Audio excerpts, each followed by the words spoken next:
The way that I ensure my work's high quality is through a rigorous process. It's an ongoing practice where I'm interrogating the similar topics over and over. And then also have a feedback loop. People see my work and feed back to me, audiences, institutions, and that kind of continues a dialogue.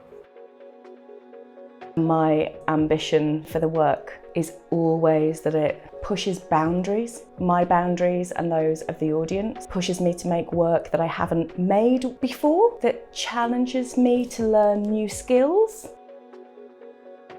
My artistic ambitions are to have as much a multitude of conversations as possible through my practice, through as many spaces with as many people as possible.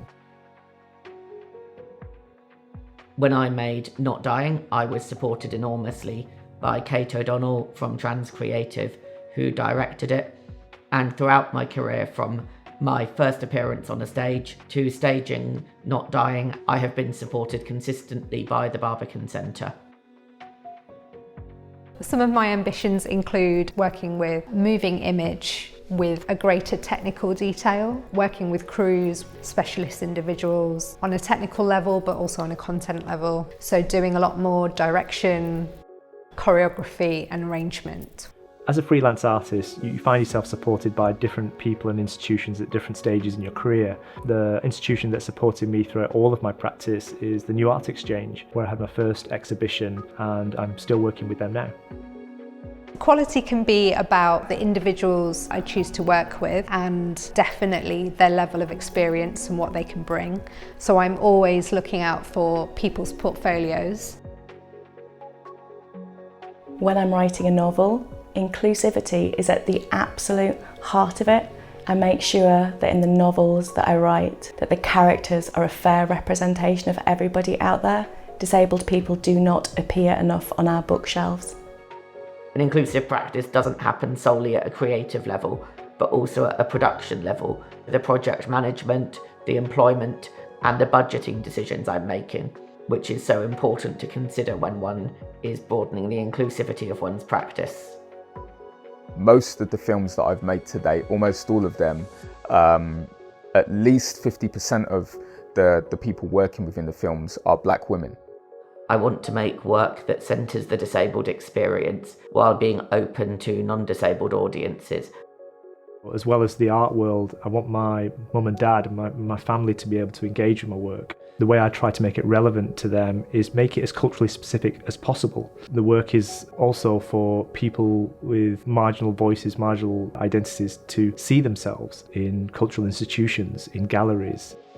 My work is for the people that I am embedded with in my community, the disabled community and the community in the North East. So, I am very much thinking about my own background. I'm thinking about people from working class or lower working class experiences, people who've experienced poverty. I spend a lot of time thinking about the people who are going to meet with my work and how they're going to meet with it. The language is really important. Often it's non-verbal language, it's objects, shapes, colours, textures, and it's tactile. I kind of use that as a palette of options to think about how I want to connect with people. Having a strategic approach to my freelance career means that every choice I make is assessed on a metric of whether it supports the financial viability of my career and whether it supports my growth as a creative. I'm developing the work, the connections and the projects in line with a broader plan for where I want to be. I've thought very much about social media in relation to the potential for connections with people who are watching, people who are engaging, potentially wanting to work with me on future projects. It is possible to be strategic. I think it's about planning, it's about prioritising what I want out of my career and also trying to think about how the gallery system works, how the funding system works. I spend time imagining. So I will allocate a week at the start of the year, a week partway through the year, just to imaginate, I like to call it, and think about what I want to do. The way that I sustain my practice financially is often through different income streams, from commissions to selling work to teaching or giving talks, and it varies year to year in terms of the balance of those things and how much funding I'm applying for from places including the Arts Council. As we go forward, there's also NFTs or digital works online in terms of how to use your IP smarter. I think ultimately it's about trying to make sure my income streams have a mix of public and commercial input.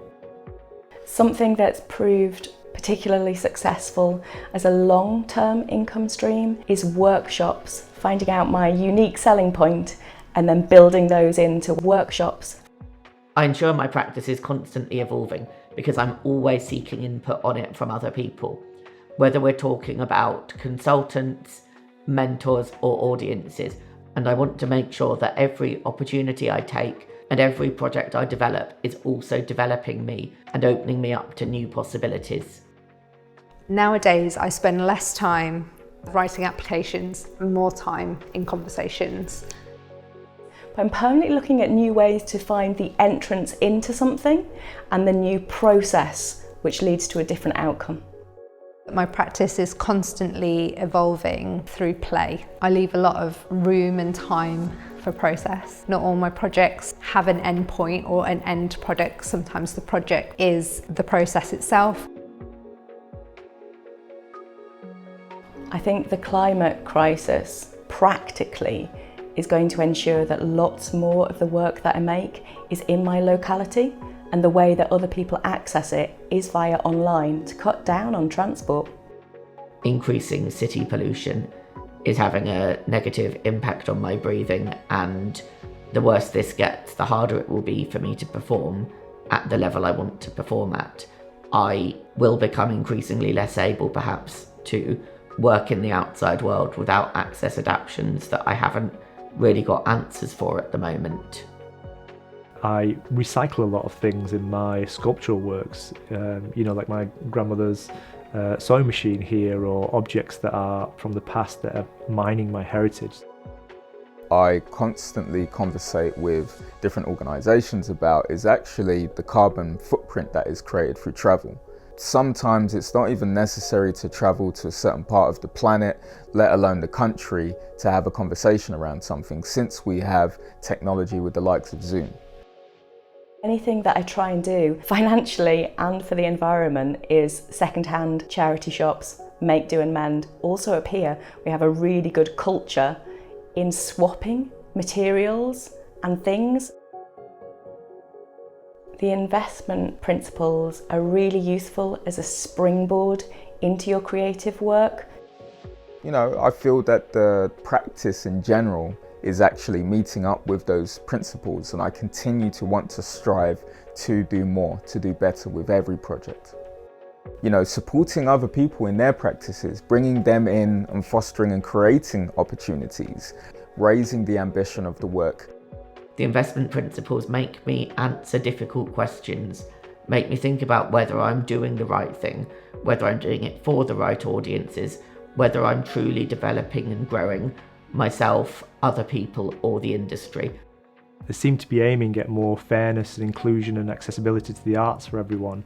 So I think they're useful if the places with power are genuinely incorporating those ideas of fairness. You can pay lip service to the investment principles, or you can think about how you can genuinely deliver them. And that is the difference between ticking a box and forming really meaningful relationships with people, with communities, with each other, with organisations, with your audiences.